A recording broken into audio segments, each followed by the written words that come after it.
The truck turned off the paved road onto a dirt track, and Hannah Brecht felt the change in the surface before she saw it. The particular looseness of Oklahoma topsoil under wheels, the way the truck moved differently on it, less resistance, less grip, the soil giving way instead of holding. She pressed her face to the gap in the canvas and looked out at the land, and the first thing she noticed was the color. Not the color of the sky or the color of the farmhouse visible in the distance, but the color of the fields on either side of the track, which was the color of exhaustion. Pale, thin, the specific washed-out brown of earth that had been asked for too much for too long and had run out of the capacity to refuse. She had seen that color before. She had seen it in the fields east of Regensburg in the dry summer of 1943, when the war had been taking everything the land could give for 3 years, and the land had begun its quiet refusal. She had seen it in her own fields that same summer, in the section her father had always rotated out every 3rd year. The rotation she had not been able to maintain alone because rotating meant leaving income on the table, and leaving income on the table was something she had not been able to afford with 2 men gone, and the farm's entire burden on her shoulders. She had seen what happened to soil when it was pushed past what it could give, and what she was looking at through the gap in the canvas was soil that had been pushed past exactly that point, and it had the particular stillness of something that had already made its decision about what was going to happen next. The truck stopped and the guard said, "Get down," and Hannah got down with the 7 other women and stood in the morning heat of an Oklahoma June and looked at the farm that had been assigned to receive them. It was a wheat farm, 180 acres, the farmhouse white-painted and practical, the barn large and weather-worn, the equipment yard holding a tractor and various implements that had been maintained with the careful attention of a man who understood that what he could not replace he had better not break. The wheat in the nearest field stood at knee height, which was the correct height for early June, but it stood without the density it should have had, the rows thin, the individual plants smaller than they should be, the color of the crop a shade too pale, the specific pale of plants drawing on insufficient resources from the soil beneath them. The farmer's name was Dale Richter. He was 44 years old, broad-shouldered and deliberate in his movements, with the particular weathering of a man who had spent his entire life outdoors in Oklahoma's specific combination of heat and wind and occasional catastrophic weather. He stood in the yard as the women climbed down from the truck, and he looked at them with the expression of a man who had requested labor and received it and was now making a practical assessment of what the labor could do, which was a fair and uncomplicated look, neither hostile nor welcoming, simply the look of a man who had work that needed doing and was calculating how best to distribute it. He shook hands with the guard and signed the paperwork and then turned to the women and said in a flat Oklahoma accent that they were welcome on his farm, that he expected a fair day's work and would provide fair treatment in return, and that his daughter Margaret would show them the bunkhouse. Margaret Richter was 17, with her father's broad build and her own particular quality of direct attention that suggested she had been running alongside the farm's operations since before she was old enough to be useful and had absorbed its requirements through proximity and effort rather than through any formal instruction. She led the women across the yard to the bunkhouse, a low wooden building behind the barn that had been prepared with the practical care of someone who had been told it needed to be habitable and had made it habitable. 8 cots with blankets, a washstand with a pitcher and basin, a small stove, shelves along one wall. It was not generous, but it was honest, which was the same quality Hannah had been noticing in the farm itself, and which she was beginning to understand as the quality of the place, rather than of any particular element within it. She chose a cot near the east window, which was her habit. East windows gave you the morning light, and morning light was what you needed to read the day accurately before the heat established itself and made accurate reading more difficult. She set her small bag on the shelf above the cot and looked out the window at the field visible from it, the nearest wheat field, the one she had seen from the truck. Up close, it was worse than it had appeared from a distance, which was almost always the case with soil problems. Distance softened them, proximity clarified them, and proximity to this field said clearly and without ambiguity that the soil beneath these plants was in serious trouble. The work assignments came after breakfast, which was eggs and bread and coffee served in the farmhouse kitchen by Margaret with the efficiency of a girl who had been feeding farm workers since before the war, and had reduced the operation to its most functional components.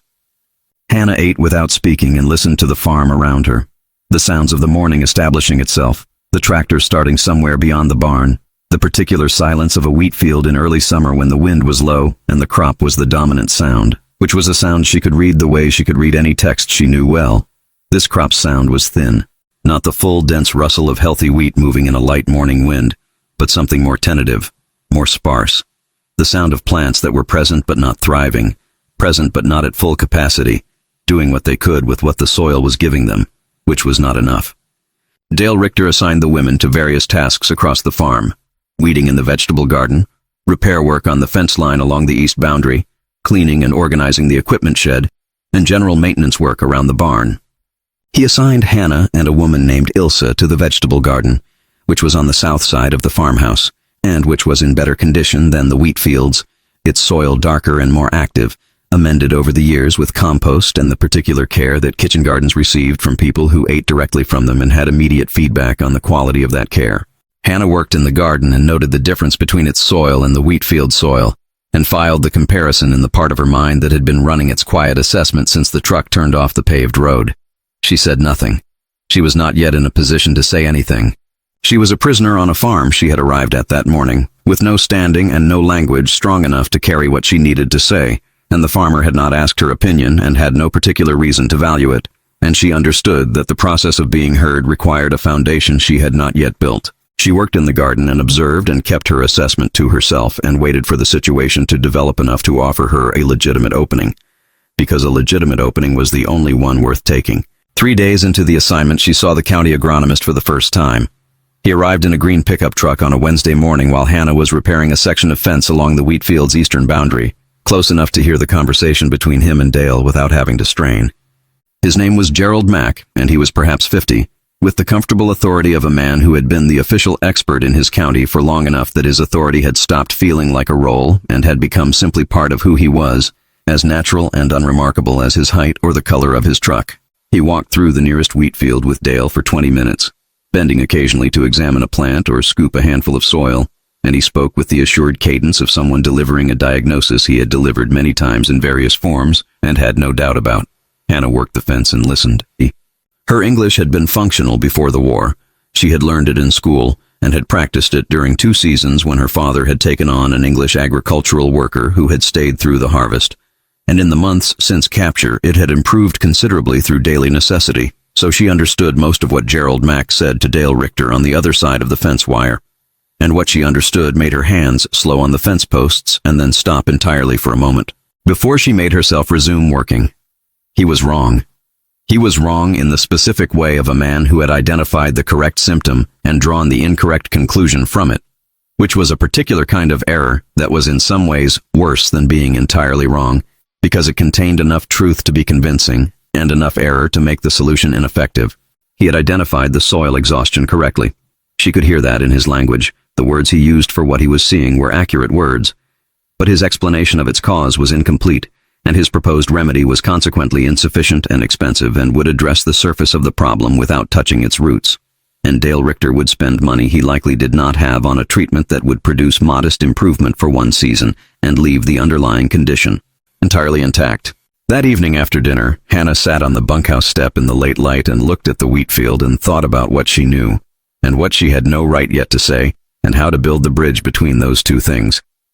The light at this hour was long and horizontal, the Oklahoma sun doing the same thing it did every evening in this flat country, pulling the shadows out to extraordinary lengths and turning the pale wheat a shade of gold that almost obscured the thinness of it, almost made it look like what it should be rather than what it was. She sat with the gap between those two things, what the light made it look like and what it actually was, and thought about how much of what was wrong with the world operated on the same principle, the surface appearing acceptable while the thing beneath it was in serious trouble. Ilsa came and sat beside her and asked what she was thinking about. Ilsa was 31, from Hamburg, a practical and undemonstrative woman who had been a school teacher before the war, and who had maintained throughout everything that had happened the particular composure of a person who had decided early that composure was the only reliable tool and had been applying it consistently ever since. Hannah told her about the soil and about what the agronomist had said and about what she thought was actually wrong. Ilsa listened with the patient attention she brought to everything and then said, "Does the farmer know you think the expert is wrong?" Hannah said no. Ilsa said, "Will you tell him?" Hannah looked at the field for a moment and said she was trying to find the right way. Ilsa said, "In my experience, the right way and the direct way are usually the same way, and people who are looking for the right way are usually trying to find a way that involves less risk to themselves, which is understandable, but not always useful." She said it without unkindness, the way she said everything, as an accurate observation offered to a person she respected take it or leave it. Hannah looked at the field and thought about her own farm outside Regensburg, about the section she had lost in 1943 because she had not been able to maintain the rotation, about the 2 seasons it had taken to bring that section back, about what she had used and how she had applied it, and the specific morning in the spring of 1945 when she had walked that section and seen the color coming back into the soil, the darker, richer color of earth that was alive again, and knew it. She thought about all of that, and then she thought about Dale Richter and the money he was about to spend on a remedy that would not reach the actual problem. And she thought about what her father had always said, which was that the land did not ask you to be brave, it only asked you to be honest with it, and that the same applied to the people who depended on it. She went inside and slept with the decision not yet fully made, but leaning in one direction, the way a plant leaned toward light before it had committed to the lean, the way a thing in the process of becoming true leaned toward its own completion before arriving there. On Thursday morning, Dale Richter came to the vegetable garden at mid-morning to check on the progress of the weeding. He moved through the rows with the proprietorial attention of a man examining something he cared about, noting what had been done and what remained, occasionally crouching to pull a weed that had been missed or to examine a plant that was doing something he wanted to look at more closely. He was not an inattentive farmer. He was a careful one, a man who looked at his land with genuine engagement, and who had clearly been a good farmer in better conditions, and was now a good farmer in difficult ones, doing everything he knew how to do, and finding it insufficient, which was a particular kind of difficulty that Hannah recognized from her own experience, and which produced a particular kind of exhaustion that was different from physical exhaustion. It was the exhaustion of competence meeting a problem that competence A alone could not solve. She straightened from her weeding and looked at him directly and said, "Mr. Richter, may I speak with you about the wheat fields?" He looked at her with the mild surprise of a man who had not expected the German prisoner weeding his vegetable garden to initiate a conversation about his wheat, and then with the assessing look of a man deciding whether the initiative was worth his time. He said, "What about them?" She said, "I have been looking at the soil since I arrived. I think I understand what is wrong with it. I think the treatment Mr. Mack recommended will help, but will not fix it."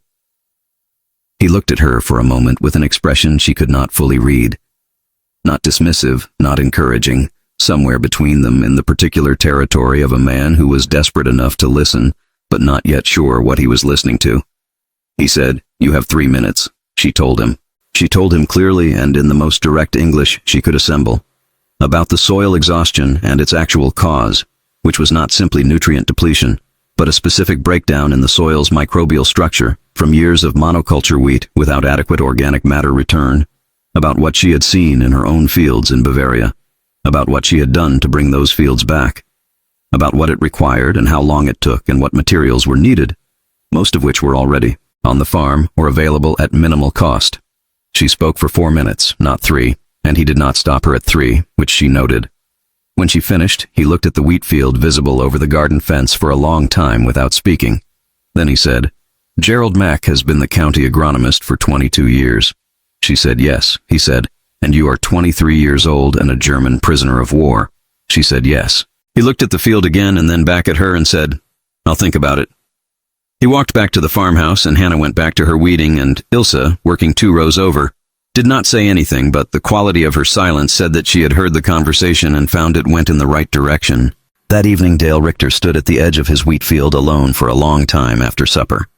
Hannah watched him from the bunkhouse step, the long Oklahoma light falling across the field and across the man standing at its edge, both of them looking at the same thing from different distances and with different knowledge of what they were seeing, which was the fundamental condition of the whole situation.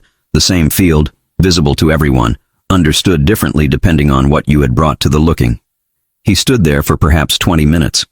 Then he went inside without looking toward the bunkhouse. She did not know what he would decide. She knew what the field needed, and she knew what she had said, and she knew that the rest of it was outside her control, which was a condition she had learned to manage during 4 years of running a farm alone in a war.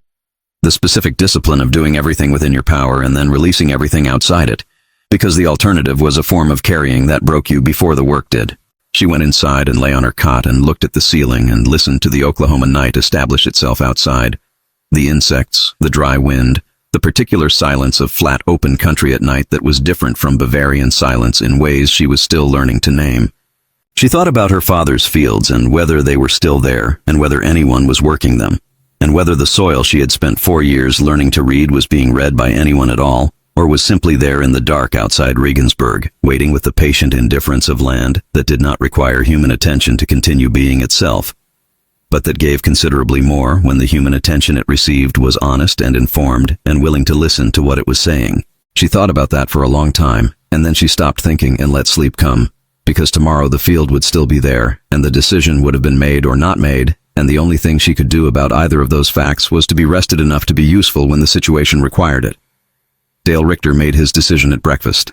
He did not announce it dramatically or frame it as a decision at all. He simply appeared at the bunkhouse door before the women had finished eating and asked Hannah to come to the wheat field when she was done, that he wanted to walk it with her and hear what she had to say in more detail. The other women looked at her as she set down her coffee cup and stood, and Ilse's expression contained the particular satisfaction of a person whose advice has been taken by someone they respect, which she expressed by looking back at her plate with no change in her face whatsoever, which was Ilse's way of expressing most things. The morning was already warm, the Oklahoma sun establishing its authority early as it did in June. The sky a flat clean blue with no cloud cover to moderate the light, the kind of morning that was beautiful for approximately 2 hours before it became simply hot.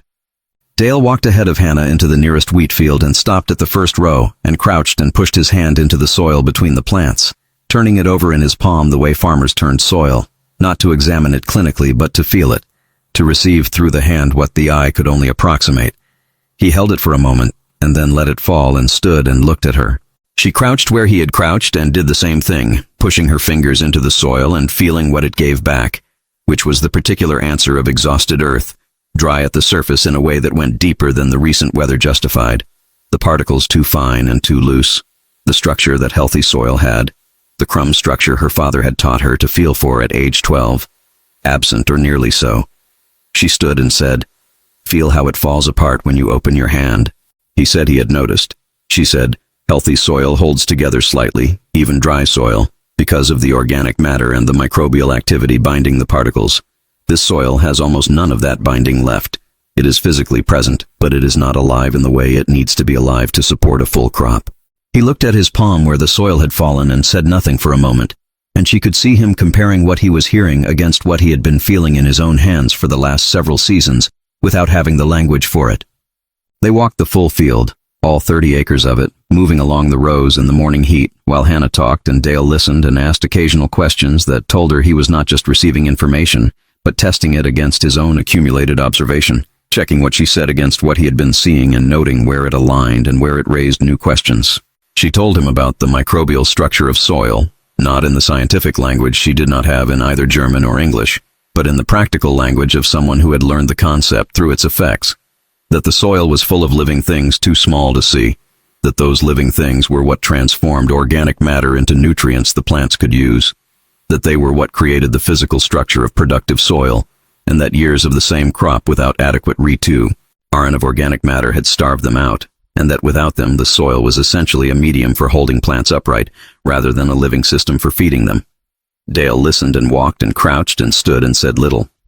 He was a man who processed through attention, rather than through immediate response, who received information fully before he began to form his relationship to it, and Hannah had enough experience with farmers to recognize this quality and to trust it. It was the quality of someone who respected what they were learning by giving it sufficient time to be learned. She had known farmers who argued with every new piece of information as it arrived, reflexively, as though agreement cost them something, and she had known farmers who listened with the full stillness of someone who understood that the information was more important than their reaction to it. Dale Richter was the second kind, which meant the walk was mostly quiet, mostly her speaking and him listening, the wheat moving faintly in the light morning wind between them. She showed him the variation across the field, the section in the northwest corner that was marginally better, where the soil was slightly darker and the plants slightly more robust, and she explained that this was the section closest to the old cattle pen that had been visible from the fence line, and that the runoff from that pen over the years had been providing a small but consistent input of organic matter to the soil, and that this section was showing what the rest of the field could look like with the right treatment. He stood in that corner for a long time, looking from the better section back to the rest of the field, and the comparison was visible from where he was standing, not dramatic, but real. The difference between a field that was struggling and a section that was merely tired rather than depleted, and she could see him seeing it. When they reached the far end of the field, Dale stopped and turned to look back across the full extent of it. The farmhouse visible in the distance, the barn, the equipment yard, and between those structures and where he stood 30 acres of wheat that was present and insufficient, doing its best on what the soil could offer, which was not what the soil could have offered and what it needed to offer for the farm to be what it was supposed to be. He said, "Gerald Mack says the answer is ammonium sulfate fertilizer applied at the rate of 100 pounds per acre."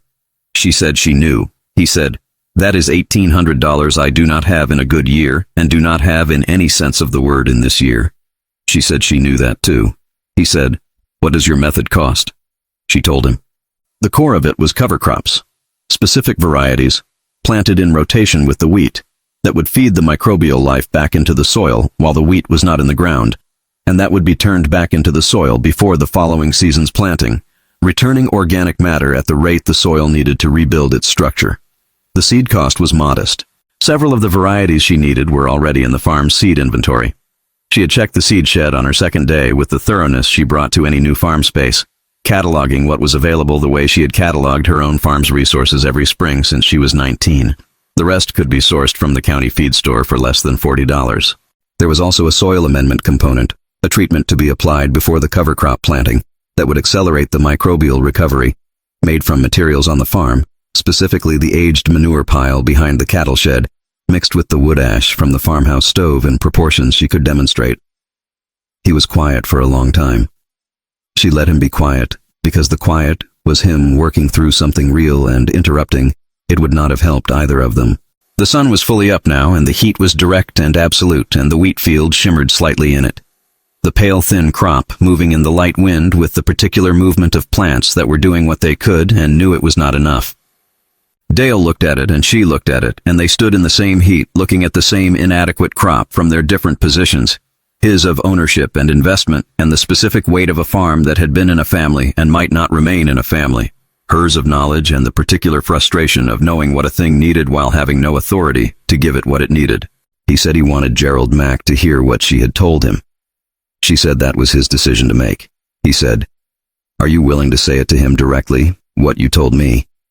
She considered this for a moment, not because she was unwilling, but because she wanted to be honest about what it would require from her, which was a different order of courage than speaking to Dale alone in a field, which was the courage of speaking to a man who was desperate enough to listen.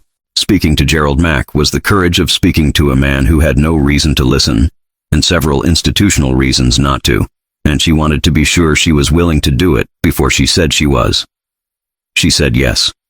Dale nodded and said he would arrange it for Friday. They walked back to the farmhouse in the heat, and at the gate of the vegetable garden Dale stopped and said, without looking at her, "How do you know all this?" She said her father had taught her some of it, and the rest she had learned by doing it wrong first and right second for 4 years, while she ran the farm alone. He looked at her then.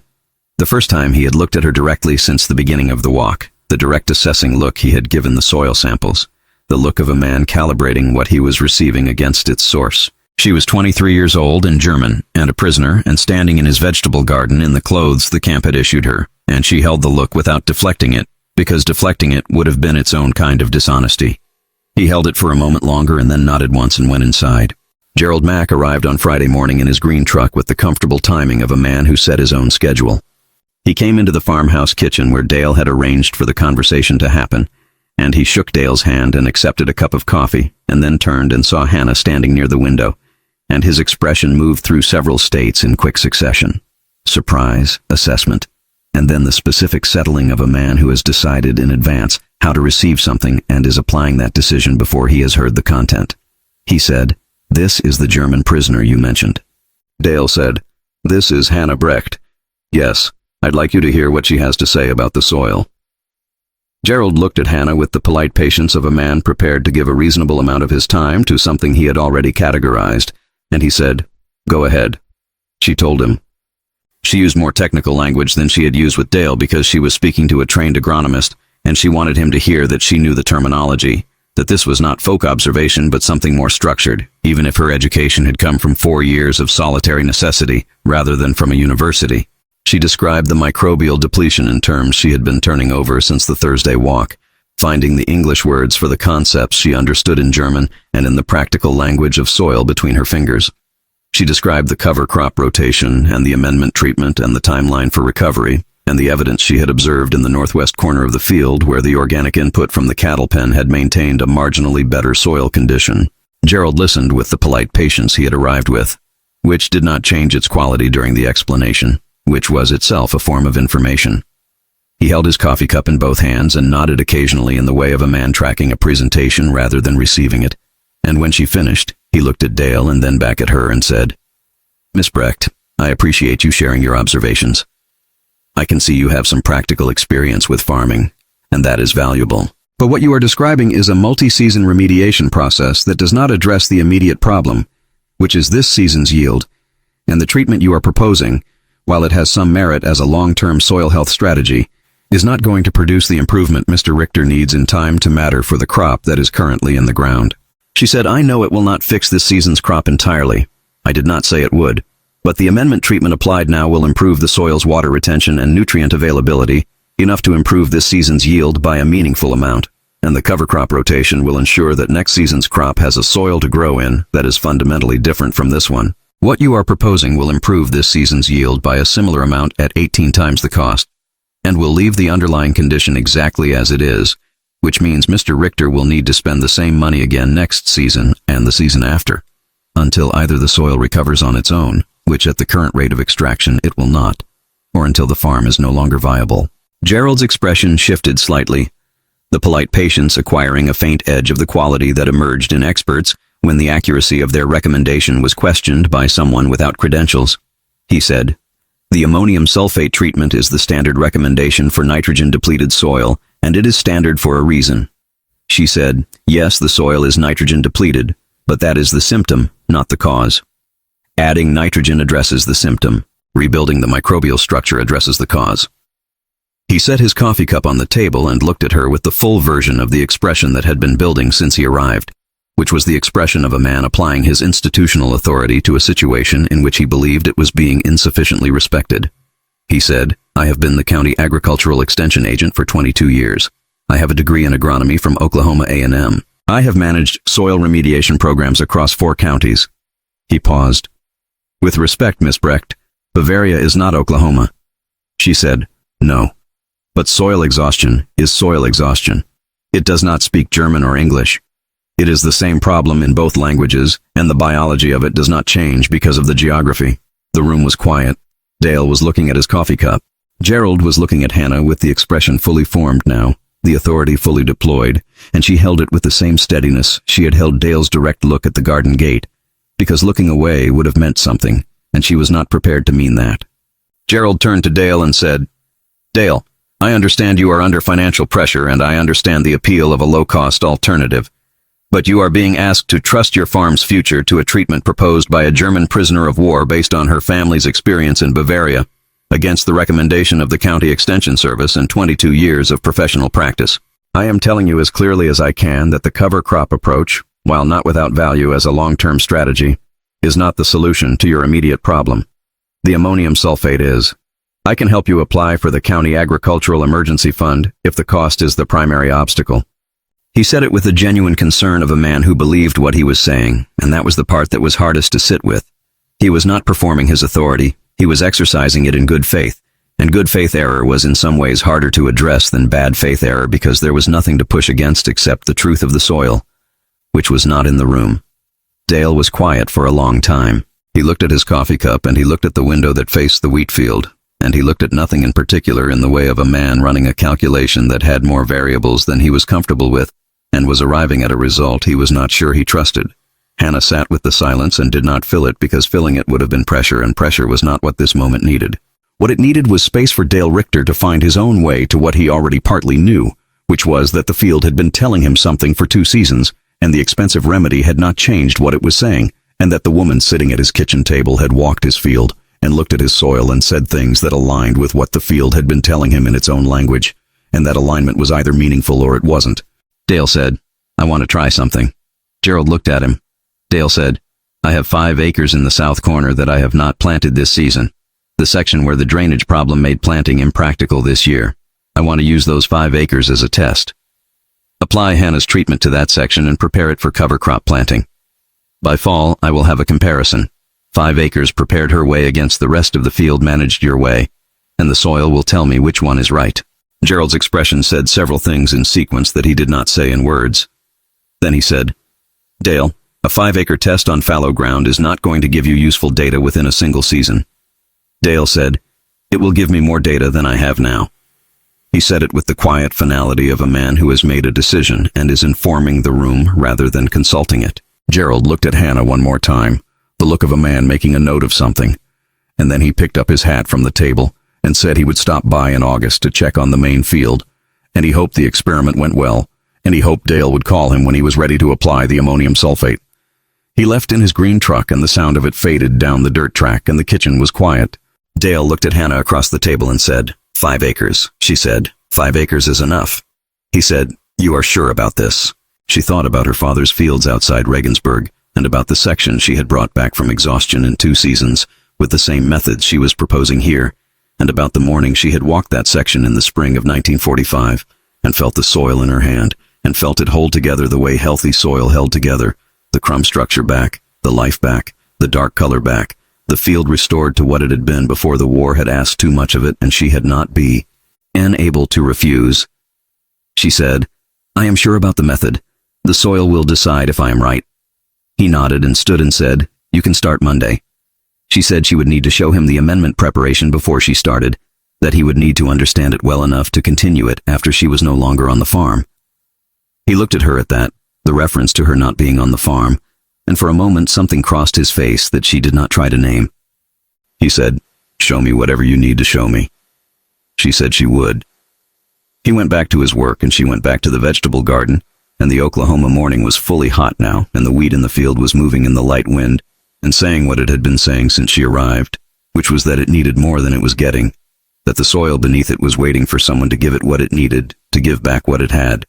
She picked up her hoe and went back to work. 5 acres. It was enough. The soil would decide. Monday arrived with the specific clarity of an Oklahoma morning that had decided to be honest about what the day was going to require. The sky hard blue from the first light, the heat already present at 6 in the morning, the kind of heat that did not build toward something, but simply arrived at full strength and remained there, requiring nothing from you except acknowledgement. Hannah was at the south corner of the farm before Dale had finished breakfast, walking the 5 fallow acres with the deliberate attention of someone beginning a project that mattered and wanting to understand the full scope of it before the first action was taken. The fallow section was in worse condition than the planted fields in some ways and better in others. Worse because it had been neglected for a full season, the surface compacted by rain without the loosening effect of cultivation, a crust on it that repelled water rather than absorbing it. Better because the absence of a crop meant the soil had not been asked to give anything for 12 months, which was the closest thing to rest it had received in years. She walked the full 5 acres in a slow grid pattern, crouching every 20 feet to push her fingers into the soil and read what it told her, building a picture of the section's specific condition the way she had built pictures of every field she had managed. Not as a single uniform thing, but as a collection of micro-conditions, each with its own history and its own particular requirements, the sum of which determined what the field needed and in what proportion, and applied to which parts. The soil varied across the 5 acres in the ways she had expected, drier and more compacted along the southern boundary where the sun exposure was greatest, marginally better near the small depression in the northwest corner where water collected after rain, and the moisture had maintained a slightly higher level of biological activity, worst in the central section where the combination of maximum extraction during the planted years and minimum organic return had left the soil most thoroughly depleted. She took a stick and marked the 3 zones in her mind and then stood at the center of the section and looked at it as a whole, the whole 5 acres, and felt the particular focused calm that came when she understood a problem completely enough to begin addressing it. It was not a complicated problem. It was a serious one, a problem that would take time and consistent attention to resolve, but it was not mysterious. She had seen it before, she had solved it before, and the fact that she was solving it in Oklahoma rather than Bavaria changed the accent of the problem but not its substance. Dale came out after breakfast and found her at the edge of the section with a piece of paper on which she had drawn a rough map of the 5 acres, divided into the 3 zones she had identified, with notes in German that she was translating into English as he watched, her handwriting moving between the 2 languages with the practical urgency of someone who thought in one and needed to communicate in another. He looked at the map and asked what the zones meant. She explained the variation in soil condition and why it mattered for how the treatment was applied. The driest, most compacted section needed the amendment in higher concentration and needed mechanical loosening before it could receive anything. The depression section needed less amendment but careful attention to drainage to prevent the water pooling from creating anaerobic conditions. The central section needed the full treatment most urgently because it was the most depleted and the most representative of what the planted fields were doing. Dale listened and looked at the map and then looked at the 5 acres, and she could see him overlaying what she was saying onto what he was looking at, building the connection between the description and the reality, which was the connection that made information into knowledge. He asked good questions, not the questions of a man looking for reasons to doubt, but the questions of a man trying to understand well enough to participate, to be more than a bystander to the work being done on his own land. He asked about the timeline, about what he would see and when, about what would indicate the treatment was working and what would indicate it was not. She answered each question directly and in the plain language of observable fact. You will see the soil color begin to change within 3 weeks, darker, more active looking. You will see surface crust break down within the first 10 days if the amendment is applied correctly and the soil is turned after application. You will see the cover crop establish at a rate noticeably faster than the surrounding unimproved soil, which will be the clearest comparison. He said, and if it does not work, she said, then the soil will tell us that too, and we will know what it is not, and we can look for what it is. He looked at her for a moment at that, and she could see him calibrating something. Not doubting the answer but receiving it, noting its quality, which was the quality of someone who had spent enough time working with uncertain systems to be honest about uncertainty, rather than concealing it behind false confidence. He had been getting false confidence from the County Extension Service for 2 seasons, and his field was still pale and thin, and the honest acknowledgement of uncertainty from a 23-year-old German prisoner seemed to land differently than the certain pronouncements had, which was not because certainty was less valuable than honesty, but because honesty from someone who had looked at the specific soil was more useful than certainty from someone applying a general solution. The amendment preparation took the better part of Monday and Tuesday. The core of it was the aged manure from the pile behind the cattle shed, the pile that had been accumulating for 3 years and had reached the point of full decomposition, where it was no longer manure in the functional sense, but something closer to the rich dark material that was its own argument for the process that had produced it. Hannah had assessed the pile on her first week at the farm with the same thorough attention she gave everything on the land, and had noted its maturity and its volume and filed both facts in the part of her mind that had been quietly preparing for this work since the morning the truck turned off the paved road. 3 years of aged cattle manure on a farm with a soil exhaustion problem was not a coincidence of good fortune. It was a resource that the farm had been producing without knowing it needed to produce it, which was the way many of the best resources presented themselves. The wood ash came from the farmhouse stove, where Margaret had been accumulating it in a metal bin since winter in the practical way of farm households that understood that nothing with a use was waste. Hannah examined the ash and found it good. Clean, fully cooled, the gray-white color of ash that had come from dry hardwood and had been completely combusted, which meant the potassium and calcium content would be at the level she needed. She mixed the manure and ash in the proportions she had used in Bavaria. 3 parts manure to 1 part ash, in the long wooden trough Dale had brought from the barn when she described what she needed, and she added water at the specific rate that produced the consistency she wanted. Wet enough to be workable, dry enough to maintain structure when applied. The smell of it was the smell of every farm she had known, the fundamental productive smell of organic material in transformation, and she worked in it without minding it, because the smell of soil amendment was the smell of soil recovering, and recovering soil was one of the better smells in the world. Margaret came and stood at the edge of the work area on Tuesday afternoon, and watched for a while before she asked what Hannah was doing. Hannah explained in the plain English that she had been refining through daily use, about the amendment and what it was for and how it worked, and what it would do to the soil's biological activity. Margaret listened with an attention that was different from her father's.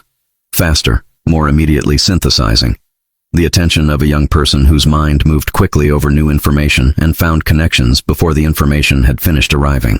She asked questions that jumped ahead of the explanation in the way quick minds did, and Hannah adjusted her pace accordingly and followed the questions rather than the prepared sequence of the explanation, because the questions were showing her what Margaret already understood and where the genuine gaps were, and filling the genuine gaps was more efficient than covering the prepared ground. By Wednesday morning, the amendment was ready, and Hannah began the application, working across the 5 acres in the same grid pattern she had used during the initial assessment, applying the mixture to each zone in the proportions the zone required, turning it into the top layer of soil with the long-handled fork Dale had sharpened for her on Tuesday evening, the blade clean and bright and useful in her hands in the way that a good tool was always useful, extending the work rather than resisting it, becoming part of the action rather than an obstacle to it. The work was physical and consistent, and she did it with the rhythm she had developed over 4 years of solitary farm work. The rhythm of a person who understood that sustained effort was a form of intelligence, that the body's capacity for work was a resource as real as the soil's and required the same careful management, and that the management of it meant working at the pace that could be maintained across the full day, rather than the pace that felt most productive in the first hour. Dale worked alongside her for parts of the morning and parts of the afternoon, not because the labor required him, but because he wanted to understand the application well enough to continue it himself, which was the same reason he had asked to walk the field on Thursday, and the same reason he had asked the questions he had asked about the timeline. He was a man who learned through doing rather than through observation, and doing alongside someone who knew what they were doing was his preferred form of instruction. They worked in the heat without speaking much, the work itself providing the structure of the time, and in the silences between the necessary exchanges, Hannah was aware of the specific quality of the situation. A German prisoner teaching an Oklahoma farmer the treatment for his own land on a fallow section in the corner of his property, while the main crop stood thin and pale in the adjacent field, and the county agronomist's green truck was visible whenever she looked up at the road. Parked at T. He farmed 2 miles north, where he was delivering the standard recommendation to someone who would spend the money and get the incomplete result. She did not think about Gerald Mack with anything so clear as resentment, because resentment was not a useful condition for the work, and because she understood that he was not wrong in the ways that mattered to him. The ammonium sulfate would improve the yield. It would address the nitrogen deficiency, and by the metrics he used to assess his recommendations it would work. He was wrong in the larger sense, the sense that looked past this season to the next and the one after, and the sense that understood the soil as a living system rather than as a medium requiring chemical supplementation, and those were the senses that mattered for the farm's actual future. But she did not expect a man with 22 years of credentialed practice to be immediately persuaded by a 23-year-old German prisoner, and she had not come to the kitchen table on Friday expecting persuasion. She had come expecting to say the true thing and to be given the 5 acres, which was what had happened, and the 5 acres was enough. On Thursday evening of the first week, Margaret came to the bunkhouse after supper with a notebook and a pencil, and asked Hannah if she would write down the method. Hannah looked at her and asked why. Margaret said, "Because when you leave I want to be able to do it myself. I want to understand it well enough to do it to the main fields when Papa finally agrees, and I want to be able to teach it to him in a way that makes sense." She said it with the directness of a 17-year-old who had been running alongside a farm's operations long enough to know that the farm's future depended on knowledge being retained rather than lost, and that knowledge walked out the gate with the person who carried it unless it was transferred before the gate closed. Hannah sat with the notebook and wrote for 2 hours, Margaret sitting across from her and asking questions as the writing proceeded, clarifying the points that were unclear and pushing for more detail on the points that mattered most. The writing was in English, imperfect English, the English of someone thinking in German and building sentences in another language with the materials available. But Margaret read it as Hannah wrote and corrected the phrasing where correction helped and left it alone where the meaning was clear regardless of the form. The collaboration had the quality of something that had been developing since the first day in the vegetable garden. 2 people with different kinds of knowledge finding the overlap between them and working from it. The older woman's accumulated practical knowledge and the younger one's quick synthesizing intelligence producing something more complete than either alone. Ilse, lying on her cot reading one of the 2 books available in the bunkhouse with the focused dedication of a schoolteacher, for whom reading was a professional as well as a personal obligation, looked up once at the 2 of them working at the table, and then went back to her book with the expression of a person confirming something they already believed, which in Ilse's case was usually that direct action taken with appropriate care produced better results than indirect action taken with excess. I've cautioned, and that the notebook on the table was evidence of this principle being correctly applied. The second week brought the first visible change. Hannah saw it on a Tuesday morning 10 days after the initial application, in the central section of the 5 acres where she had applied the heaviest concentration of the amendment. A darkening of the soil surface, slight but unmistakable. The dull pale brown beginning to shift toward the deeper color of soil with active biological content. She crouched and pushed her fingers in and felt the difference, which was also slight but real, less of the powder-dry resistance of the first day, the particles beginning to acquire the faint cohesion of soil with something living in it, the first evidence that the microbial community was responding to the organic material it had been given. She pressed a handful together and opened her fingers, and it held its shape for a moment before crumbling, which it had not done on the first day. And that small fact was the kind of fact that meant everything to a person who knew what to look for. She did not call Dale over to show him immediately, because the change was subtle enough that a person who did not know what they were looking at would see very little, and showing someone something they could not yet see was a form of asking them to take your word for it, which was a different thing from showing them something they could verify independently. She waited 2 more days and then brought Dale to the central section and crouched beside him and pushed both their hands into the soil side by side and said, "Feel the difference from the day we started?" He pushed his fingers in and was quiet for a moment and then said, "It holds a little."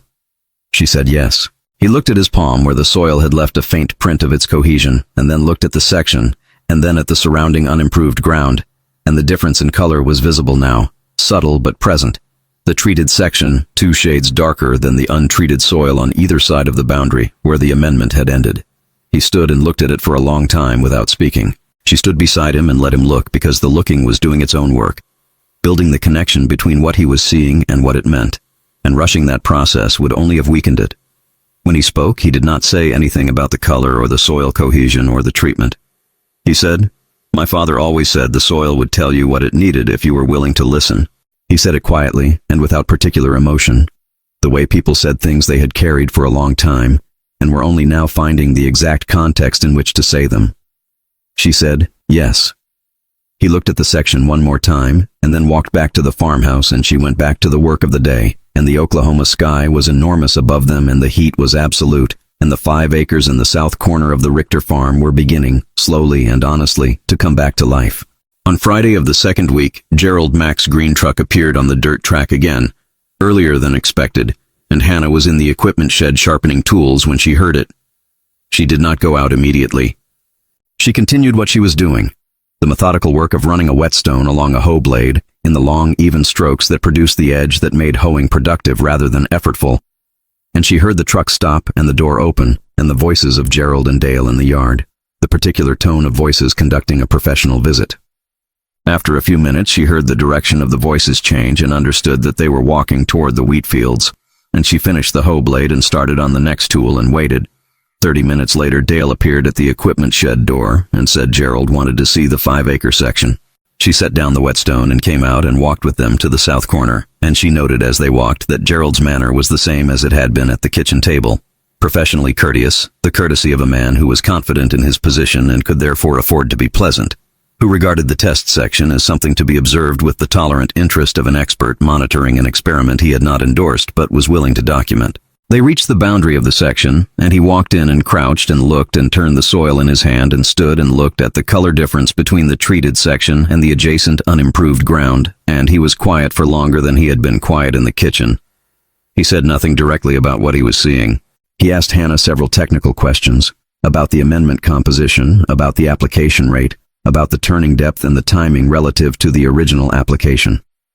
She answered each one directly, and his questions told her that he was looking at the soil change with his professional eye, and that his professional eye was registering what her practical eye had registered, which was that the change was real and was proceeding in the right direction. He did not say this. He asked his questions and received his answers, and looked at the soil 1 more time, and then said he would be interested to see how the section developed, and that he would come back in 6 weeks. He walked back to his truck and drove away, and Dale stood at the boundary of the treated section looking after the truck, and then looked at Hannah and said, "He saw it." She said, "Yes." Dale said, "He did not say he saw it." She said, "No. He did not need to." That evening, Hannah wrote to her mother. She had not written since the transit facility in New York, because the distance between what was happening and what she could say about it had been too large to bridge with the available language, but she felt something shift enough on this particular evening that the writing was possible. She wrote about the farm and about the soil and about the 5 acres in a careful, condensed way that left out the prisoner context because her mother did not need the prisoner context. Her mother needed to know that her daughter was alive and working and using the knowledge that had been passed down through the family in the specific way knowledge was supposed to be used, which was in service of the land and the people who depended on it. She wrote about the darkening soil in the central section. She described it in the language she and her mother and her father had always used for soil. Not technical language, but the language of color and texture and smell and the way it behaved in the hand. The language that was specific enough to be precise without requiring terminology. The language of people who had been reading soil together for as long as she could remember. She wrote that the soil here was like the eastern section after 1943, the one that had been exhausted and was coming back, that it had the same look and feel of soil beginning to remember what it was. She wrote that she had been given a chance to help a farmer who needed help, and that she was using everything their family knew, and that she thought it was going to work, and that she wished her father could see it. She sealed the letter and put it in the outgoing mail and sat for a while on the bunkhouse step in the dark, while the Oklahoma night established its particular silence around her. The insects doing their continuous work in the dry grass, the windmill turning slowly over the water tank, the farmhouse windows lit in the warm color of a house that was still a house, still inhabited, still organized around the daily requirements of people who were trying to make something work in difficult condition. She thought about the 5 acres in the south corner sitting in the dark, with their amendment working through them, the slow biological processes proceeding at their own pace without reference to her plans, or Gerald Mack's skepticism, or Dale Richter's calculations about what he could afford, or the war that had brought her to this corner of Oklahoma, to kneel in someone else's field, and do the same work she would have been doing at home. The work was the same. The soil was the same. The knowledge was the same. Only the field had changed, and fields, she had learned at 19 running a farm alone in Bavaria, were in the end all the same field. The same basic system requiring the same basic honesty, asking for nothing more and nothing less than the truth of what it needed to come back to what it was supposed to be. She went inside. The cover crop seed was in the shed ready for planting. The soil was ready to receive it. Next week it would go in the ground, and then the waiting would begin. The particular patience of farming that was not passive waiting, but active attention, watching and adjusting and reading and responding. The ongoing conversation between the farmer and the land that produced, when conducted honestly, the thing that both were capable of. The cover crop went in on a Monday in early July, 2.5 weeks after the amendment application, when the soil had reached the condition Hannah had been waiting for. Dark enough, cohesive enough, alive enough to receive seed and give it something to work with. She had chosen 3 varieties from the seed inventory in the feed store. Winter rye for its deep root structure that would break up the compaction layer below the amendment's reach, crimson clover for its nitrogen fixation, and tillage radish for the way its taproot would penetrate and fracture the hard pan that had formed from years of shallow cultivation. Each variety was doing a different job in the same 5 acres, and the combination of them was doing the job that no single crop could do alone, which was to feed the soil from multiple directions simultaneously. From above, through the organic matter the dying plants would contribute when they were turned under. From below, through the root activity that was opening channels and depositing biological material at depth. And from within, through the nitrogen the clover was pulling from the air and fixing into the soil in the form the following wheat crop could use. Margaret helped with the planting. She had been present at almost every stage of the work since the notebook evening, showing up at the 5-acre section with the quiet persistence of someone who had decided that this was where the important things were happening and who intended to be there for them without requiring an invitation. She handled seed well, with the particular care of someone who understood that each seed was a commitment, that the act of placing it in the ground was an act of faith in the soil and the season and the knowledge that had selected it for this specific purpose. Hannah watched her work and noted the quality of her attention, and said nothing about it because it did not need to be said, because the quality spoke for itself in the evenness of the seed distribution and the correct depth of the furrows and the way she firmed the soil over each row with the right pressure. Enough to ensure contact, not so much as to compact the surface the seed needed to break through. Dale watched from the field's edge for part of the morning, his arms crossed over his chest in the posture he assumed when he was thinking rather than doing. And Hannah was aware of him watching without making it the object of her attention, because the planting required her attention, and the planting was more important than whatever he was working through at the field's edge. She had learned in 4 years of solitary farming that the work itself was the most persuasive argument available, and that the work persuaded most effectively when it was done with complete absorption, when the person watching could see that the person working was not performing competence but simply exercising it, which was a different thing and produced a different quality of trust. The first week after planting was the hardest week of the whole project, not because anything went wrong, but because nothing visible happened, which was its own kind of difficulty.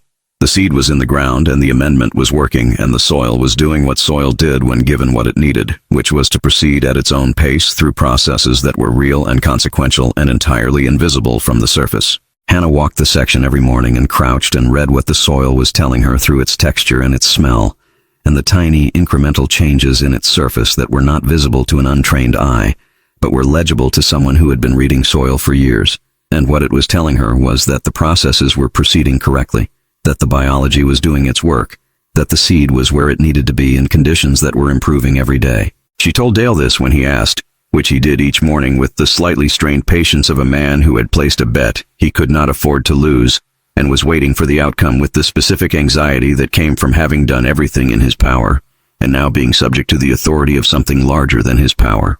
She told him what she was reading, and he listened, and she could see him trying to trust the reading without being able to verify it independently, which was the position she had been in herself many times in Bavaria, acting on knowledge she could not yet prove to anyone else, holding the certainty of it alone until the field confirmed it in visible terms. She understood the difficulty of his position from the inside, and she did not ask him to simply believe her, which would have been too much to ask, but to wait with her for the verification that was coming, which was a more reasonable request. Ilse said one evening, "You are more patient with him than you are with yourself." Hannah said, "What do you mean?" Ilse said, "When you are waiting for something you know is coming, you are impatient. When he is waiting for something he does not yet know is coming, you are patient." She said it as a neutral observation, the kind she made about everything, and Hannah sat with it and found it accurate and thought about why it was true. She thought it was because she understood his not knowing from a position of knowing, and understanding the gap between those two positions produced a kind of compassion that she could not feel for her own impatience, which she experienced only from the inside of it. She said this to Ilse, and Ilse said, "That is a reasonable explanation," and went back to her book. On the 8th day after planting, Hannah walked the section in the early morning and saw the first emergence. It was the rye, which germinated fastest. A faint green haze along the rows in the central section, the seed leaves just breaking the surface, so small and pale that from standing height they were nearly invisible, but from the crouching position she took every morning they were entirely clear, row after row of tiny green beginnings arranged in the precise lines of the planting, each one announcing that the soil had received what was given and had responded in the only language available to it, which was the language of growth. She stayed crouched for a long time looking at the rows of emergence, and felt the specific satisfaction of this moment, which she had felt before in her own fields, and which did not become smaller with repetition, but remained each time exactly what it was. The satisfaction of a system working as it was supposed to work, of knowledge applied correctly producing the result it was supposed to produce, of the world being honest. She went to the farmhouse and knocked on the door and told Dale that the rye was up. He came out in his work clothes with his coffee and walked to the section with her and crouched where she crouched and looked at the green haze along the rows and was quiet for a moment. He said, "How does it look compared to what you expected?" She said, "It looks exactly like what I expected, which is what good looks like at this stage." He looked at the rows for another moment and then looked at the surrounding unimproved ground and then back at the emergence, and she could see him beginning to hold a new possibility. Not yet belief, not the full committed belief that the fall would require and that she thought he was capable of, but the beginning of it, the first loosening of the certainty that had been organizing itself around Gerald Mack's assessment. He stood and said, "The clover and the radish." She said, "The clover will be up by the end of the week. The radish takes 2 weeks." He nodded and walked back to the farmhouse, and she stayed in the section a little longer, not because there was more to see, but because there was something in being present to this particular morning that she was not ready to leave. Some quality of the light on the new green of the rye emergence in the early July sun that was worth the time it took to receive it properly. She thought about her father, who had always stayed in the field a moment after finding something good, standing with it the way you stood with good news, before you carried it back to the world and the world began to organize itself around it. The clover came up on day 11 and the radish on day 16. And by the end of the 3rd week, the 5 acres had transformed from fallow ground into a dense and varied green that stood in sharp contrast to the surrounding pale wheat fields, the cover crop already vigorous in the improving soil, the different varieties distinguishable from each other by their leaf shapes and their growth habits, each doing its specific work in the soil below, while presenting above ground a visible argument for what the amendment had done. Hannah walked the section every morning, and the mornings had a different quality now. Not the careful monitoring of a treatment in progress, but the active observation of a system in full operation, everything proceeding as it should. The daily changes all in the right direction. The soil under her feet responding differently to pressure than it had a month ago. Softer and more giving. The surface no longer crusted and resistant, but open, receptive. The way soil was when it was alive. Margaret began taking her own notes. She had been carrying the notebook from the Thursday evening session and adding to it as the work progressed, recording observations and measurements and the specific details of each stage in the handwriting of a girl who had been taught to write by a mother who believed handwriting was worth caring about. She measured the cover crop height every 3 days and recorded it beside the date, and noted the visual changes in the soil surface, and asked Hannah questions about what each observation meant, and wrote down the answers with the same care as the measurements. The notebook was becoming a record of the method that was more detailed and more practically useful than anything Hannah could have written alone, because Margaret was writing it from the position of someone learning it rather than the position of someone who already knew it, which meant she was capturing the gaps and the connections that were invisible to the person who had internalized them. Hannah looked at the notebook one evening and felt something that took her a moment to identify, because it was not a feeling she had expected to have in Oklahoma in the summer of 1945, on a farm that was not hers, working soil that was not hers, for a family that was not hers. It was the feeling of something being passed on, not lost, not taken, not dissolved by the war into the general dissolution of things the war had dissolved, but transferred, given to someone who would use it, preserved in a new form, in a new place in the hands of a 17-year-old Oklahoma girl who understood its value and intended to keep it. Her grandmother had given this knowledge to her father, and her father had given it to her in the fields outside Regensburg, and now she was giving it to Margaret Richter in the fields of Oklahoma, and the knowledge was the same knowledge regardless of the fields, regardless of the language it was recorded in, regardless of the war that had moved it across an ocean and deposited it here in this particular corner of a country that had been her enemy. Gerald Mack came back in early August as he had said he would, in his green truck in the morning, with the same professional courtesy he always brought. But something was different in the way he walked across the yard toward the wheat fields, and Hannah, watching from the equipment shed where she was repairing a harness, noticed the difference before she could name it. He was moving with slightly less certainty, not much, not enough that someone who did not know him well would have seen it, but enough that she registered it as a change in the quality of his bearing, the specific slight reduction of ease that came to a person approaching a situation they had assessed in advance, and were now uncertain whether the assessment had been correct. He had seen the 5 acres from the road as he drove in, she realized. The green of it was visible from the road. It would have been impossible to miss. Dale walked the wheat fields with him first, the main fields, and Hannah watched from a distance as Gerald bent and examined plants and turned soil in his hand, and spoke with Dale in the cadence of his professional consultation. The main fields were better than they had been in June, not dramatically better, because the season was the season and the underlying condition had not been addressed, but the summer's growing weather had given the wheat what it could, and the crop would produce something. Less than it should, but something. The small harvest of a field that was doing its best with what it had. Gerald would take that as partial confirmation of his recommendation, which it was, in a limited way. The nitrogen had helped some of it, for now.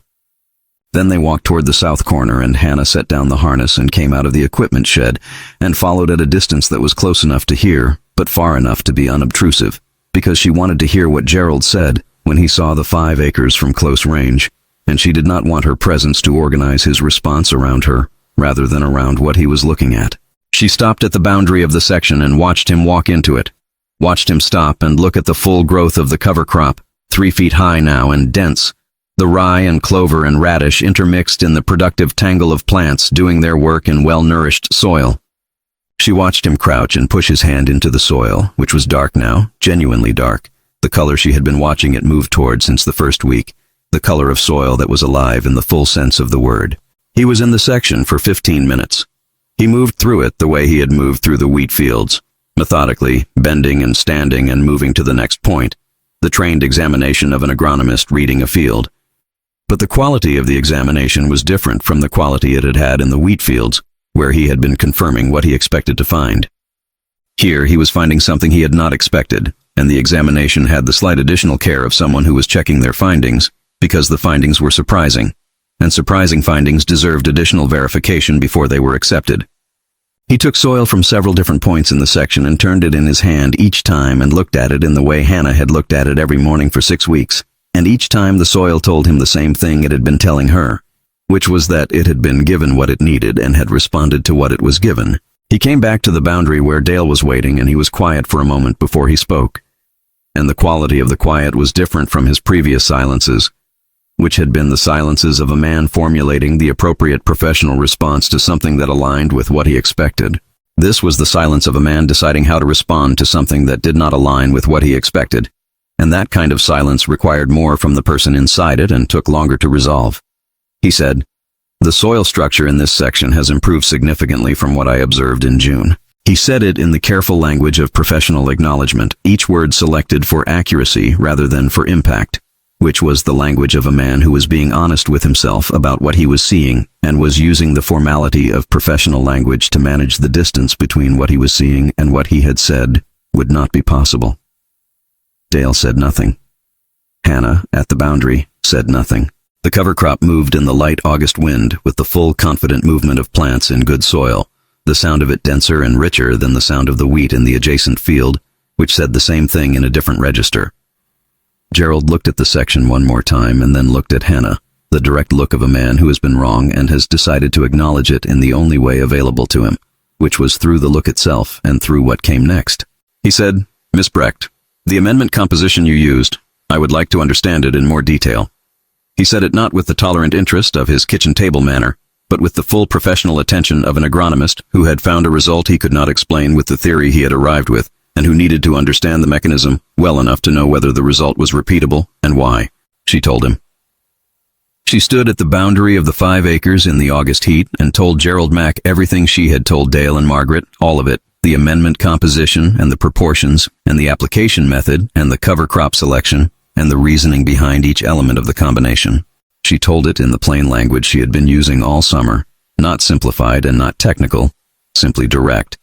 The language of someone describing a thing they understood completely and wanted the listener to understand completely, which required nothing more than accuracy and patience.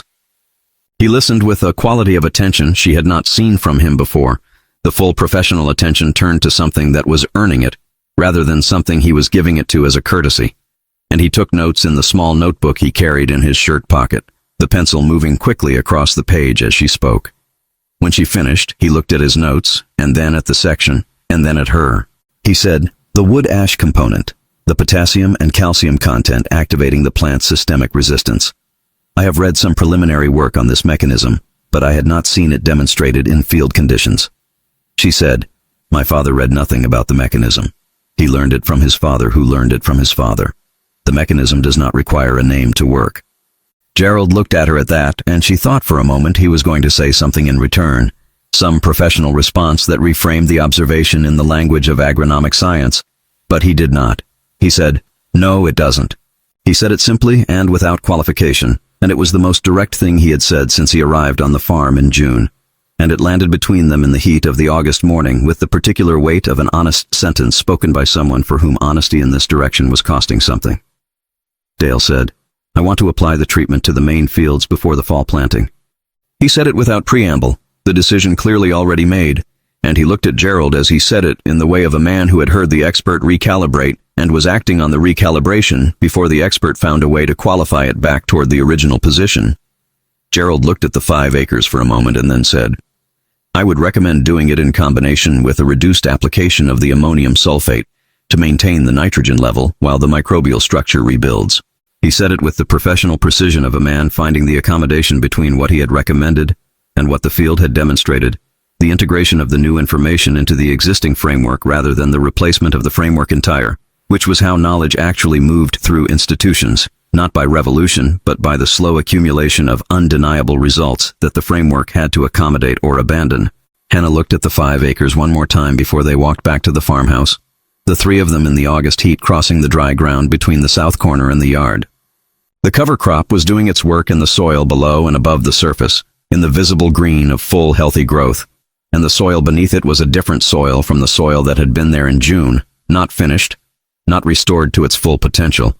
That would take 2 more seasons of the rotation and the consistent return of organic matter, but fundamentally changed in the direction of health, the biology reestablished, the structure beginning to rebuild, the land making its way back to what it had been before the years of extraction had taken what it could not keep giving. She thought about her own fields outside Regensburg and wondered, as she wondered most evenings, whether anyone was working them, whether the rotation was being maintained, whether the section she had restored in 1944 was still holding the improvement she had built into it. She did not know. She knew only that the knowledge was real, that it had worked in Bavaria, and it was working in Oklahoma, and it would work in any exhausted soil that was given what it needed and sufficient time to respond, because the biology of soil exhaustion did not vary by country or by the politics of the people who had exhausted it. The land did not know who had won the war. The land only knew what it had been given and what it had been asked for, and whether those two things were in the balance that made production possible. Gerald Mack's green truck pulled out of the yard in the mid-morning, and Hannah watched it go from the equipment shed where she had returned to the harness repair. Through the shed's open door, the 5 acres were visible in the south corner, green and dense and entirely different from what they had been, the field answering the question that had been put to it with the only answer available to it, the answer of the thing itself, the thing growing, the soil darkening, the system working as it was supposed to work when it was given what it needed by someone who knew what it needed and was willing to say so even when the saying was not invited and the welcome.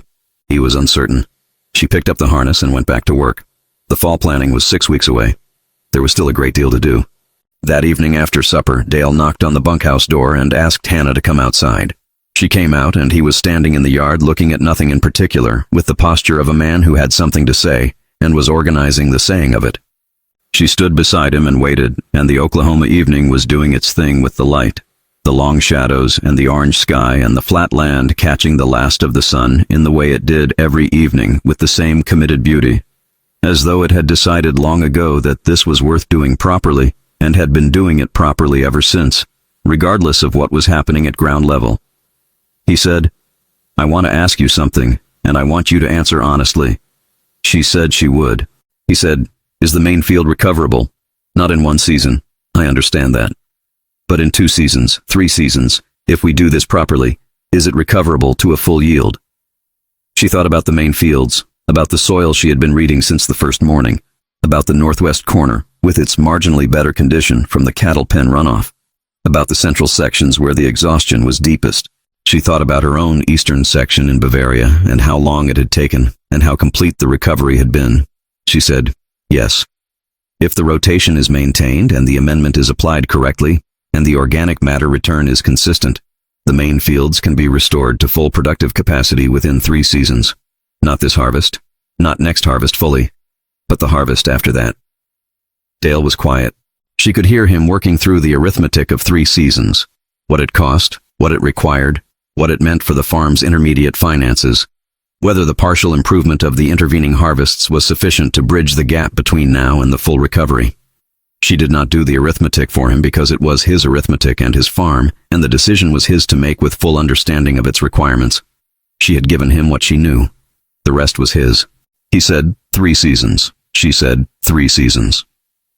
He looked at the 5 acres visible in the last light of the evening, the cover crop dark now in the fading light, and he said quietly, "My father broke this ground in 1909. I am not losing it." She said nothing because there was nothing to say, because that sentence was complete and required no addition. He went inside. She sat on the bunkhouse step and listened to the insects begin their evening work in the dry grass, and watched the last light leave the sky and thought about her father's land, and her own version of the same sentence, which was different in its details and identical in its substance, and which she held carefully in the dark Oklahoma evening the way she held all the true things she was carrying, with both hands, without putting them down. The repatriation order came in September, posted on the camp board in the same plain administrative format as every other notice that had ever appeared there, as though the ending of a significant thing required no more ceremony than the beginning of a routine one. Hannah read it standing in the morning light with her coffee going cold in her hand, and she read it twice, and then looked out at the farm, at the wheat fields and the 5 acres in the south corner where the cover crop was, at the end of its first full growth cycle, dense and productive and doing in the soil beneath it what she had told Dale it would do. The fall planting was 3 weeks away. She would not be here for it. She went to the equipment shed first, because the equipment shed was where she had done some of her clearest thinking over the summer, the long hours of tool maintenance and harness repair providing the kind of physical occupation that left the thinking mind free to work without interference. She sat on the workbench and looked at the tools she had been maintaining all summer, the hoes and the forks and the tilling implements, each one sharpened and cleaned and hanging in its correct place. And she thought about what it meant to leave a thing before it was finished, which was something she had experience with, because the war had made leaving things before they were finished one of the defining conditions of the last 4 years, and she had learned the specific discipline it required. Which was to do the work of the leaving as completely as the leaving permitted, so that the thing had the best possible chance of continuing without you. She thought about the notebook. She thought about Margaret and what the notebook contained and whether what was in it was sufficient to carry the work forward through the fall planting and the winter and the spring assessment and the second season of the rotation. She thought about what was missing from the notebook and what she needed to add before she left.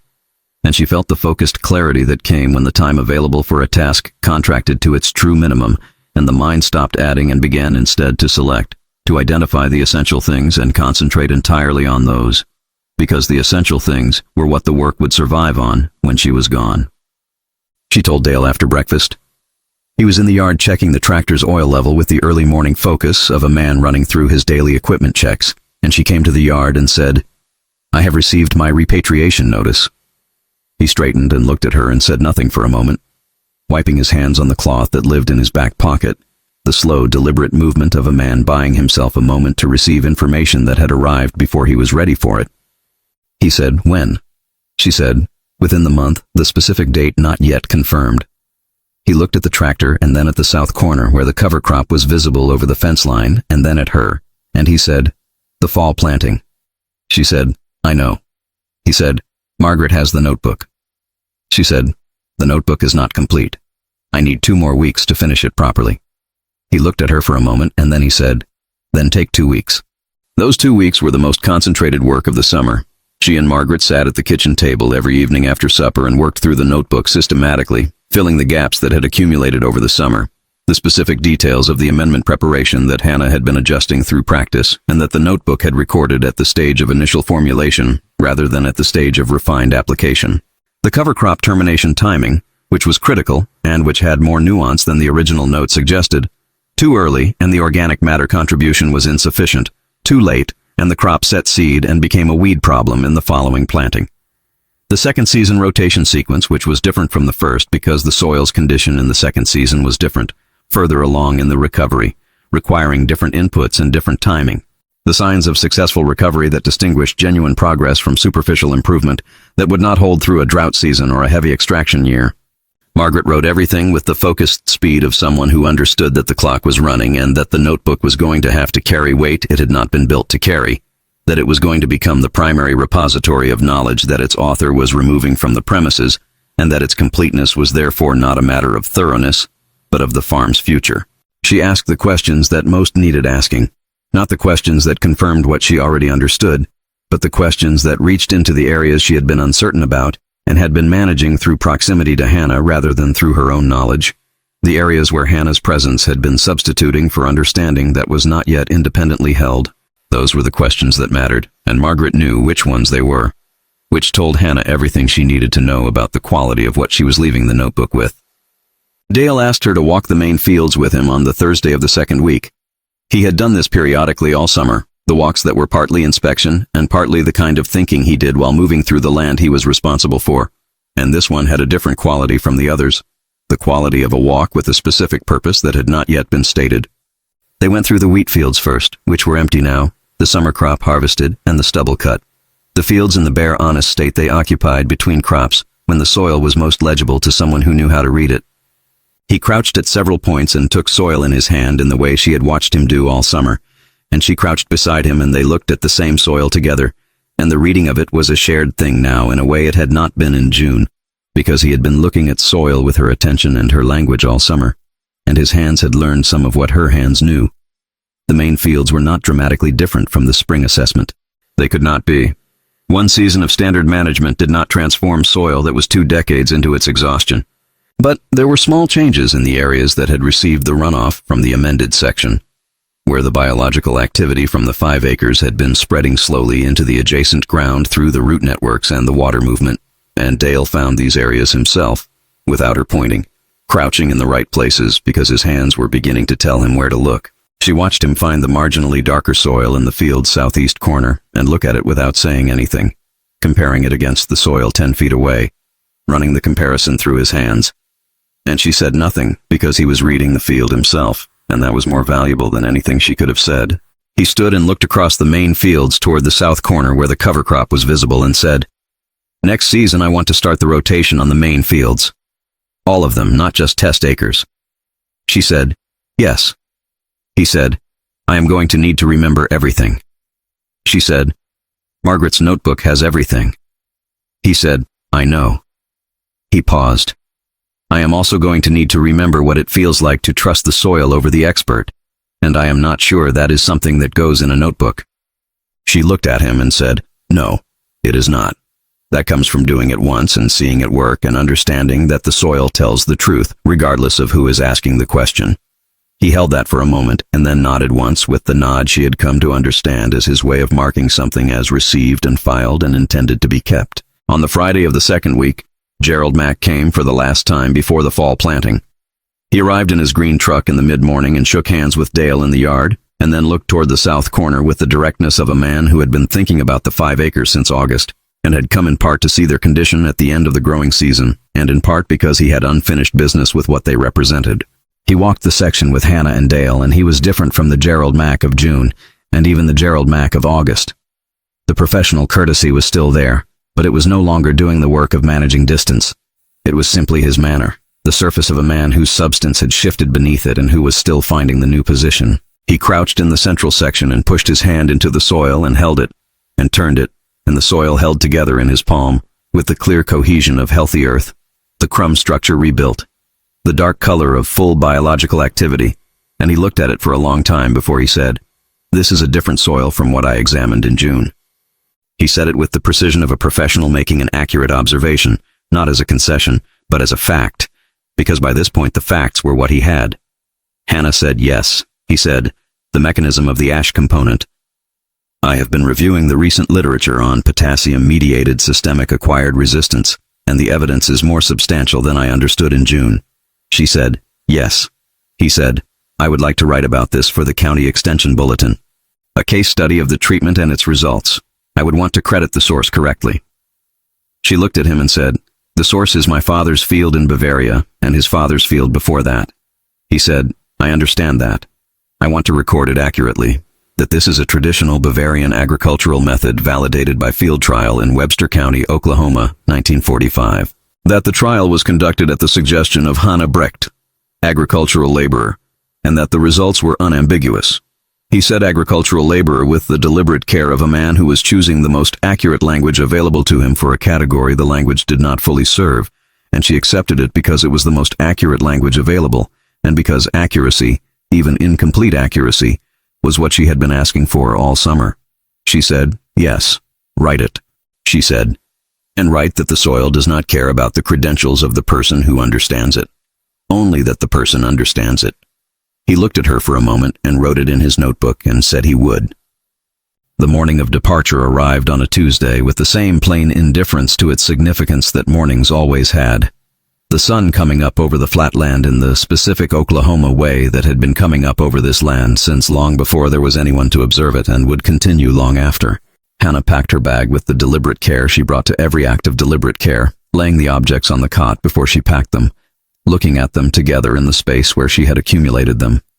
Her father's letters, the 2 that had found her since arrival, thin and cautious as her mother's letters to Chiara had been cautious, written by people who did not know what their words were traveling toward and chose them accordingly. The notebook copy Margaret had made for her. Margaret had sat up 2 nights copying it in full so that Hannah would have the record of the method in a form she could carry back, the knowledge returning to its place of origin in the handwriting of an Oklahoma girl who had learned it in a field in the summer of 1945.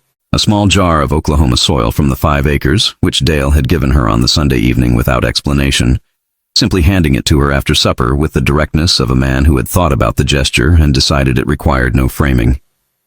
She had looked at it and then at him, and he had said, "So you remember what good soil looks like when you get back to yours?"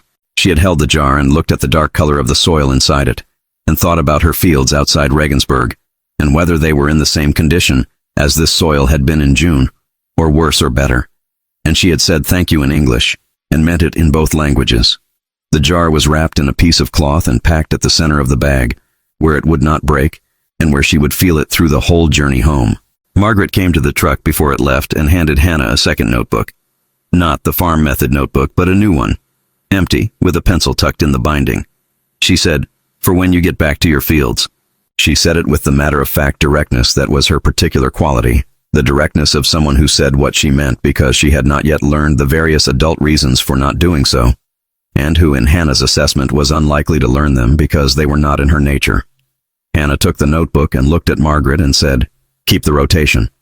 Margaret said, "I know." Hannah said, "Trust the soil over the bulletin." Margaret said, "I know that too." The truck horn sounded. Hannah got in. The farm went behind her in the dust of the dirt track, and then the paved road took over and Oklahoma opened up around the truck in its full, flat, enormous self, the sky doing what it always did, enormous and indifferent and entirely beautiful. The journey home reversed itself across the ocean in the gray November of 1945, the Atlantic doing its cold, authoritative work beneath the ship, while Hannah stayed on the upper deck for most of the crossing and watched the water with the particular attention of a person who is crossing back toward something they are not yet sure they will find. She thought about what she was carrying. Not the jar of Oklahoma soil, and not the notebook in Margaret's handwriting, though she carried both with care. She was carrying the specific knowledge that her method worked not only in the fields where it had been passed down to her, but in different soil in a different country under a different sky managed by different hands, that the knowledge was not local but portable, not Bavarian but biological, not hers specifically but anyone's who was willing to apply it correctly. She was carrying the memory of Gerald Mack's hand in the soil of the central section in August, and the silence before he spoke, and the honest sentence that came out of that silence. She was carrying Dale Richter's words at the fence gate on the Thursday walk. The soil will tell you what it needs if you are willing to listen. And the way they had aligned with what her father had always said about the same thing in German in a different field, and the way that alignment had felt, which was the feeling of a true thing being confirmed in a new language, the truth larger and more durable for having been found to be true in two places by two people who had arrived at it independently. She was carrying the 5 acres. She was carrying what they had looked like in June, and what they had looked like in September, the transformation that the amendment and the rotation and the consistent attention had produced in the soil of a farm in Oklahoma in the summer of 1945, in the middle of a war that had tried to make nationality the most important fact about every person involved in it, and had failed in that field to convince the soil. She thought about Germany and what she was returning to, which she knew only in fragments from her mother's letters, the rubble, the shortage, the reorganization of everything under conditions that were in some ways worse than wartime, because wartime had provided a framework, however terrible, and the aftermath was the problem of building a new framework from materials that had been partially destroyed, in a country that was in the process of understanding what it had been and deciding what it intended to be. She did not know what her farm looked like. She did not know if the buildings were standing, or if the fields had been worked or abandoned in the final months when everything had been breaking down at once. She knew only that she was going back, and that she had something to bring with her that was worth bringing, and that whatever state the soil was in when she got there, she knew how to read it, and she knew what to do when she had read it. Bavaria received her in December, cold and gray and half-destroyed in the specific way that half-destroyed things were, not uniformly ruined but randomly damaged. This building standing and the one beside it not. This road intact and the next one not. The randomness of it almost more difficult than uniform destruction would have been because it gave you no stable frame for the loss, made you encounter each new damage separately rather than as part of a comprehensible whole. She came through it in the truck from the processing facility and watched it through the window with the same systematic attention she had given the Oklahoma landscape from the train 18 months earlier, trying to see it accurately rather than through the distorting lens of what she had expected or feared. Her family's farm was standing. The farmhouse had taken minor damage to the east wall, and the roof over the barn was partially gone, patched inadequately with corrugated metal that would not hold through a real winter. But the structures were there, and the fields were there, and her mother was there, smaller and older and more tired than the last time but present, standing in the yard when Hannah came through the gate, with the particular stillness of a woman who had been waiting for this and had not let herself fully believe it would arrive until it arrived. They held each other in the cold yard without speaking because some reunions were complete in themselves and required no additional language, and this was one of those, the holding sufficient and honest and more than adequate for what it needed to do. Later, when the fire was lit and the food was on the table, thin food, careful food, the food of a household that had been managing on what was available for years, her mother asked about America. Hannah told her. She told her about the farm and the soil and the 5 acres and Gerald Mack and Dale and Margaret and the notebook. She told it in German for the first time, the full story in her own language, and the German version had a different quality from the English version she had been living inside all summer. Richer and more specific, the language giving her access to nuances she had been managing around in English, the full precision of what she knew and what she had done available to her now in the tongue it had originally been learned in. Her mother listened and asked questions that showed she understood the soil context completely, because the soil context was her context too, the same fields, the same knowledge, the same language for the same things. She asked about the amendment proportions, and about the cover crop termination timing, and about the signs of recovery that Hannah had described, and when Hannah answered she nodded with the recognition of someone confirming what she already knew from a different angle, the confirmation being its own form of pleasure. The fields in December were bare and cold and legible. She walked them the morning after she arrived alone in the gray winter light, and she read them with the hands and eyes that had been reading soil all summer in Oklahoma, and that came back to these fields with something additional. Not just the knowledge she had left with, but the knowledge she had confirmed in a different place. He asked what she was doing differently from her neighbors. She told him about the amendment and the rotation. He wrote it down and then looked up and said, "Where did you learn this?" She said she had learned part of it from her father and part of it from 4 years of managing the farm alone, and part of it from a farm in Oklahoma in the summer of 1945. He looked at her and said, "America." She said, "Yes." He said, "You learned this in America." She said, "I confirmed it in America. I already knew it." He was quiet for a moment in the way of a man recalibrating his framing, and then he wrote something in his notebook and asked if she would be willing to present the method at the district agricultural conference in the fall. She said yes. She presented it in October in a room of 40 farmers and 4 officials and 1 agronomist from the university in Munich, who had been brought in as the expert reviewer. A young man with careful glasses and the professional confidence of someone who had been told he was the expert in the room and had no reason to doubt it.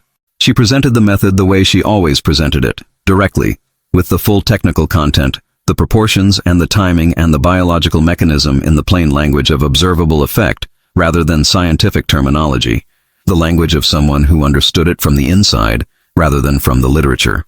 The agronomist listened with the polite attention of a man who was filing the information under traditional methods, the category that existed in agricultural science for knowledge that predated the institutional framework and was assumed to be of limited and local relevance.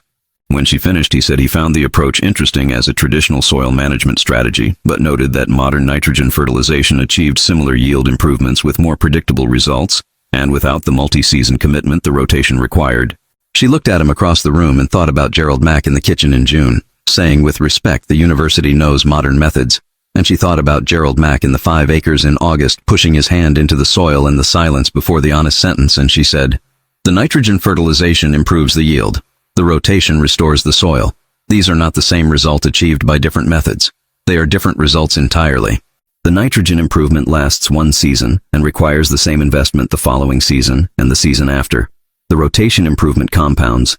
The soil in the 3rd season is better than the soil in the 2nd season, and the soil in the 5th season is better than the soil in the 3rd. At the end of 10 seasons of rotation, you have a different farm from the one you started with. At the end of 10 seasons of nitrogen fertilization, you have the same farm with the same problem and 10 seasons of expense." The room was quiet. The agronomist looked at her and then looked at his notes and then looked at her again. She held his look with the steadiness she had held Gerald Mack's look across the kitchen table, and Gerald Mack's look at the boundary of the 5 acres in August, because looking away would have meant something, and she was not prepared to mean that. He said, "Do you have documented yield comparisons across multiple seasons?" She said she did. She had recorded every season since her return in the notebook Margaret had given her, beside the comparisons from the Oklahoma section recorded in Margaret's handwriting, and the 2 records together were the case study that no single location record could have been. The same method, 2 different soils, 2 different countries, 2 different people, 1 result. She put the notebook on the table in front of the agronomist and let him read it. He read it for 10 minutes in the silence of the room while 40 farmers watched him, and she stood at the front and waited with the patience she had built over years of waiting for the soil to demonstrate what she already knew it was going to demonstrate. He looked up from the notebook and said, "The Oklahoma documentation. This is in English." She said yes. He said, "And a different soil composition from Bavarian loam." She said yes. He said, "And the results are consistent across both." She said, "The biology is consistent. The soil does not change its requirements because the country changes. He looked at the notebook one more time and then closed it and pushed it back across the table toward her. He said, "I would like to review the full methodology and the supporting documentation in detail." He said it with the professional precision of a man making an official request, and she picked up the notebook and said she would send him a copy, and then looked at the room of 40 farmers and said she would also send a copy to anyone in the room who wanted one. 20 hands went up before she finished the sentence. She looked at the hands and thought about Dale Richter's hand going up, not going up. Dale Richter did not raise his hand. Dale Richter said, "Fine, show me," which was the Oklahoma version of the same thing. And she thought about the 5 acres, and about Gerald Mack's truck pulling out of the yard in August, and about Margaret's notebook, and about the jar of Oklahoma soil that sat on the shelf in the farmhouse above the stove, beside the ceramic German sugar bowl that had been there since before she was born. The dark Oklahoma earth in the glass jar a shade deeper than the Bavarian soil in the fields outside the window. But not so different. Not so different at all. The same basic material organized by the same basic biology responding to the same basic treatment in the same basic way. Because the soil did not know about the war, and did not know about the institutions, and did not know about the credentials of the people crouching over it with their hands pushed into its surface reading W. Had it had to say. The soil only knew what it had been given and what it had been asked for, and whether those two things were in the balance that life required. She had been giving it what it needed since she was 19 years old, and she intended to continue giving it what it needed for as long as she had fields to stand in and hands to read them with, in Bavaria or in Oklahoma or anywhere the land was exhausted and needed someone who knew how to listen to it. The knowledge made more certain by the distance it had traveled and returned from. She pushed her hands into the soil of the eastern section, the section she had restored before the war ended, and found it good. The recovery she had built into it in 1944 had held through the absent seasons, the biological structure maintaining itself in the absence of extraction, the soil having reached a stability that persisted without active management, which was what genuinely restored soil did. The western section was in the condition she had feared, not as bad as Dale's fields in June, but further along the road toward that condition than it should have been, worked too hard in the final years by whoever had been managing it in her absence, the color paler than it should be, the structure beginning to break down, the familiar signs of a soil being asked for more than it was being given. She crouched in the western section and took the soil in her hand and felt it fall apart in her palm, and thought about Dale Richter crouching beside her in the Oklahoma morning and feeling the same thing and the look on his face when he understood what the falling apart meant. She thought about the 5 acres and about what they had looked like in September, and about the jar of Oklahoma soil in her bag in the farmhouse, the dark, healthy soil of a field that had been in the same condition as this one 6 months ago and had been given what it needed and had answered. She stood and looked at the western section, all of it, the full extent of what needed to be done, and she felt not despair, but the focused clarity of a problem she understood completely. She had the amendment. She had the cover crop knowledge. She had Margaret's notebook in her bag alongside the empty notebook Margaret had given her for this purpose. She had the Oklahoma soil in the jar, and she had the memory of what the 5 acres looked like in September, which was the clearest image available to her of what this section was capable of becoming, because capability did not vary by country, and the soil's capacity for recovery was the same biology in Bavaria as it had been in Oklahoma. She took the empty notebook from her coat pocket and the pencil from the binding and opened it to the first page and began to write, standing in the cold field in the December light, the notes specific and direct, the handwriting moving quickly in German across the page, the assessment of the western section, the amendment proportions adjusted for Bavarian soil composition, the cover crop selection for this climate, the timeline for the first season and the second.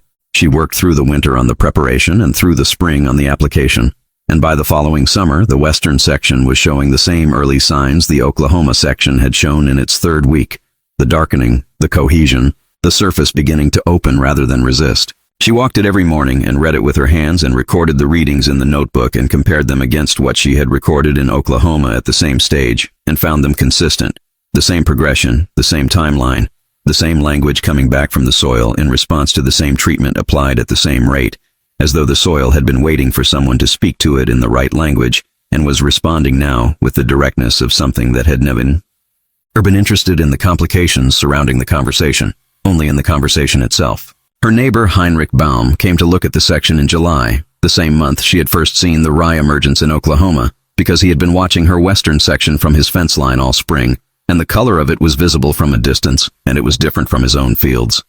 which were in the same condition as hers had been the previous December, and were going in the same direction at the same pace. He stood at the boundary of the treated section and looked at the cover crop and the soil and asked what she had done. She told him the same way she had told Dale, walking through it, crouching, showing him the soil in his hand and her hand side by side, the difference between treated and untreated demonstrable in the palms of the people looking at it. He listened with the attention of a man who was desperate enough to listen, which was the same quality Dale had brought to the Thursday walk in Oklahoma, and she thought about how desperation and genuine openness were sometimes the same thing, the desperation stripping away the resistance that made genuine openness difficult in easier circumstances. She gave him the amendment composition and the cover crop sequence from the notebook, and spent 2 afternoons walking his fields with him and showing him what to look for and what it meant when he found it.